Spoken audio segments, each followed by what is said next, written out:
Hi guys! Welcome back again to my channel. At kung bago ka pa lang dito, ay subscribe mo na yan at pindutin mo na din yung notification bell para lagi kang maging updated sa mga next uploads ko. So for today's video, syempre ay may panibago na naman tayong loan application na susubukan at ito ay nakita ko lang din online. At syempre na din na may nag-PM sa akin na i-review ko din daw itong loan application na to dahil ang laki ng pwedeng ma-loan dito na up to 80,000 pesos. Mababa ang interest at mabilis lang ding mag-send sa may GCash account at sa kahit anong bangko na mayroon ka. At pwede daw ditong bayaran ng 91 days up to 365 days. So yun ay 3 buwan hanggang 1 taon daw pwedeng bayaran. So lahat ng yan ay malalaman natin kung talagang legit nga ba or hindi. At syempre, alamin din natin kung sila ba ay nagpo-post online at kung nangaharas ba sila pagka tayo ay na late ng bayad. So lahat ng yan malalaman natin, kaya panoorin nyo yung video na to hanggang dulo. Huwag muna kayo magda-downloads. Ako na muna ang magta-try para sa inyo para malaman nyo din kung ano yung mga personal information na isi-share nyo sa kanila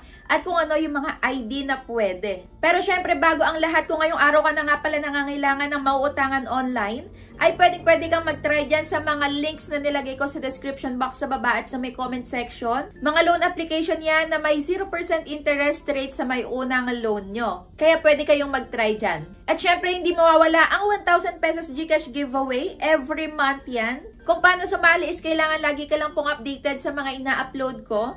At wag mo akong kalimutang i-PM sa may Facebook page ko. At i-follow mo na din yung TikTok account ko. So, yun na, simulan na natin. So, eto nga pala ang online loan application na to ay may 4.9 na ratings at makikita to sa may iOS. So, binisita ko din itong kanilang ino-offer sa may App Store. At dito, nakita kong high limit daw up to 80,000 pesos nga ang pwede nilang ipaloan. At take note, meron daw ditong increase na 5,000 pesos each time. Safe daw ang personal information natin. At within 5 minutes lang daw ay mapupunta na sa account natin ang mailolo natin dito. So, subukan natin. At na-install ko na nga to. So, yan ang kanilang homepage. Makikita natin dito na merong 60,000 pesos. So, bumaba. Siguro sa may first time user, up to 60,000 pesos na agad. So, try natin. At dito nga ay meron silang annual percentage rate na up to 35%.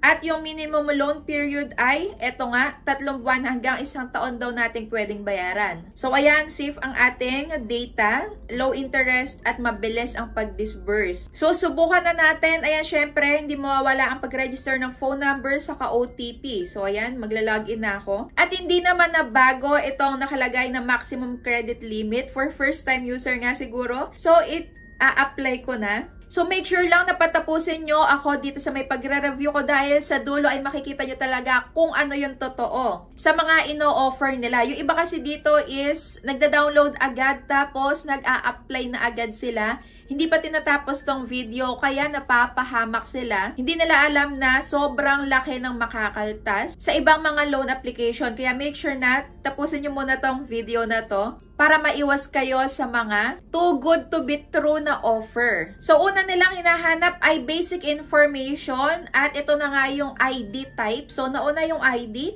at ito yung mga hinahanap nila. So, ayan, SSS, Postal, Driver's License, GSIS, PRC, National ID, UMID, Passport, PhilHealth, at meron ditong nakalagay na mga ID na hindi nila tinatanggap. So, ayan, Voter's ID, yung TIN, at more ID type. So, ayun, not recommended nila yon. So, pagkayari nun is, pagkayari mo makapili, ID number na kailangang ilagay. Tapos, first name, middle name, saka surname. At pipicturean na agad dito yung harap ng ID mo. Saka magsiselfie ka na, hawak-hawak yung ID mo. Katunayan na ikaw talaga yung naglo-loan. So, next is yung gender, birthday, marital status. Magkano yung monthly income nyo ng buong pamilya. So, ilan na yung anak mo, educational level, kung ano yung natapos mo. Tapos, email, present address, mamimili ka lang dyan. Next is itatype mo yung present detailed address mo. Housing status, kung sarili mo ba yung tinitirhan mo. Length of residence, gaano ka nakatagal dyan sa tinitirhan mo. At Facebook name. So ito ay optional lang daw. So pagka mga ganito ay pwedeng baguhin nyo yung ilalagay nyo. Basta may mailagay lang kayo kasi baka Hindi naman to legit. So, hindi agad masisearch yung Facebook nyo. Kasunod naman ay yung purpose ng loan application, bakit ka mag-a-apply sa kanila. So, eto yung mga pamimilian sa may loan purpose. So, marami yan. So, hindi ko na babasahin isa-isa. At dito sa ibaba ay your expected credit amount. So, ito yung na-expect mo na i-offer nila sa'yo na amount. Na credit pala. So, ayun, are you currently in the Philippines? So, dito ka ba sa kasalukuyang nakatira sa Pilipinas ngayon? Yes or no lang? So, syempre, yes. O, next step na tayo. At hindi ko nga pala nasabi kung ano itong loan application na to. So, ito ay ang Light Credit PH. So, ulyanin na. So, tapos na tayo agad sa may basic information. Dito na tayo agad sa may additional information. Tatlo nga pala ang steps na to. Kaya mukhang mabilis tayo matatapos. Dito is about naman sa may work information. Ayan, employment status. May pamimilian lang dyan. Kung ikaw ay company employee, self-employed, walang trabaho, senior citizen, at student. Next naman is kung ano yung trabaho mo. So, meron lang ditong pamimilian. Kung andyan yung iyong trabaho, yes, pindutin mo na lang. So, pagkayari ng job ay ilalagay din yung employer's full legal name. Next is employer's office telephone number, employer's office details, monthly income mo sa pinagtatrabahuhan mo, first payday saka second payday. So, kung isang beses ka lang naman sumasahod, so same lang ang piliin mo. At next na nga ay ang emergency contact. So, ilan kaya ang hihingin sa atin? So, dito is maganda kasi dalawa lang. Pinakamarami ko ng contact references na nilagay is 5 sa ibang loan application. So, dito, okay to na dalawa lang. So, ilalagay lang ay relationship, full name, saka phone number. At may note sila sa taas na higher pass rate in selecting parents and couples. So, mas mataas daw ang passing rate pag ang pinili ay, ayan, yung parents mo or yung asawa mo or boyfriend mo or girlfriend mo. So, ayan, next step na tayo. So, last na agad. Ayan, sa may cash out information. So, dito ay ang mga pwede, Bank, M. Luwilier, RD Pawn Shop, GCash, GrabPay, saka PayMaya. So, syempre, ang gamit na gamit ay GCash. At ilalagay lang din dito ang email, saka i-retype mo lang ulit yung email mo. At ito na yung pinaka-exciting part. So, ayan, congratulations, you have completed the loan application. So, para sa akin, mabilis lang yung pag-a-apply dito sa may light credit. Kaso nga lang ay sobrang daming hinihinging information sa may work mo. So, eto na nga yung binigay sa akin na credit limit. So, ayan, 2,000 pesos. At nakalagay dito is 91 days kong babayaran. So, dito is tinry kong i-slide yung loan credit limit. At nakita ko na meron ditong mga naka-lock pa.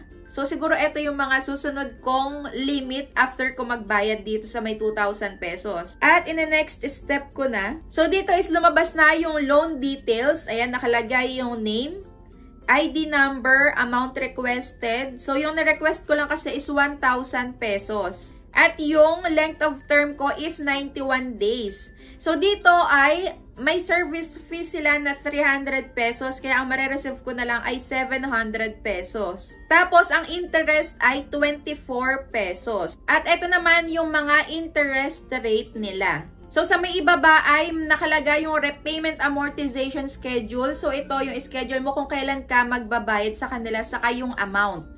At tinry ko ang i-click ito. At ito yung repayment plan nila. So, lumalabas dito na sa loob ng 3 buwan ay magbabayad ako ng 7 beses. So, ayun, yung unang pagbabayad ko ay 7 days lang. So, ayun, on or before 7 days, kailangan mabayaran ko na yung 564. At yung pangalawa kong pagbabayad is on or before 7 days ulit. So, puro 7 days yung interval. At pababa ng pababa yung babayaran ko. Hanggang sa makumpleto ko yung 1,024.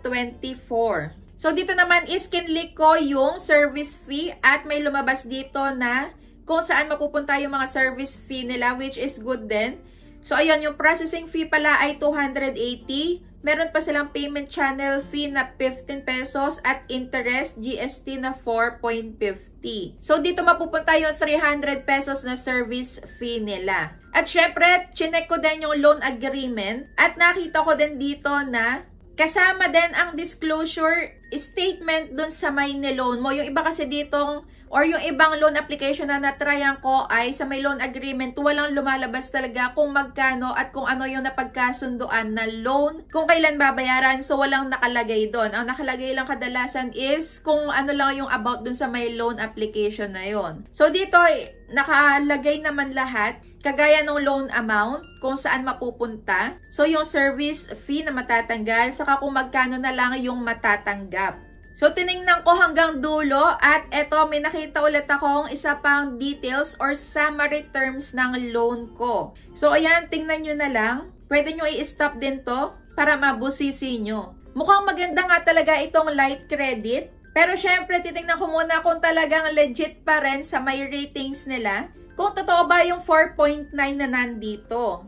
At ayan na nga yung ilan sa mga nakita ko. So, pwede nyo i-stop at basahin isa-isa. Kaya kayo na mga mahilig mag-loan or kung nangangailangan is kumakapit sa mga loan application, lagi nyo tingnan yung mga ratings at pindutin nyo dun sa may sort by most critical or most recent. Kagaya niyan, hindi pala totoo. Sabi nung isa ay trash. After more than 24 hours of waiting at the end, you just reject my application. So, ayun, hindi naman daw pala siya na-aprobahan. After 24 hours of waiting, kagaya din dito sa isa, there is no movement. Nag-apply siya 3 days ago pa, pero hindi niya alam kung siya ba ay naaprubahan or rejected. So, dito naman is approval failed after 24 hours of waiting. Tapos, change if approved. So, ayun, puro mga negative din yung nakita ko dito. At karamihan dito is nilagay lang nila yung mataas na ratings nila dahil akala nila ay pag mataas yung nilagay nilang ratings is madedetect yun ng loan application na to, tapos mapapabilis yung pag-approve sa may loan application nila. So, wag nyo ugaliin yun na magre-rate kayo ng mataas dahil lang gusto nyong maaprobahan ng mas mabilis, kasi baka marami lang ding mapahamak or isipin nila na legit dahil mataas yung rating. So, dito, nagtry akong tumingin ng delete of account. So, walang deletion of account dito. Kaya, chinange ko na lang yung phone number ko. At dito, nakita ko din na pagka sobrang tagal na daw at hindi pa na-aprobahan yung loan application mo ay ibig sabihin rejected na yon. Pero wala pa ako ditong nakita na ipinost sila ng light credit online. Pero para sa akin ay kung talagang kulang na kulang kayo at gusto nyong itry to, nasa sa inyo pa din yung decision. Pero para sa akin ay no ako dito. Dahil mas mataas na loan ang kuhanin mo sa kanila, ay mas mataas din ang makakaltas. So, hindi fix yung kanilang kinakaltas. Mas mataas na loan, mas mataas ang kaltas. At marami din akong nabasa na marami ditong nagre-reloan pero rejected na sila kahit hindi naman sila na-delay kahit isang araw. So ayun, marami pang mga loan application online na legit talaga at uulitin ko yung gawa ng review para hindi na kayo mapahamak sa mga ganitong klaseng loan application online. So tama yung mga ginagawa nyo na nanonood muna kayo ng ganitong loan application na review bago kayo mag-loan para makaiwas kayo sa mga matataas na nakakaltas at mataas na interest rate. So, ayun lang. That's it for today's video. Thank you for watching.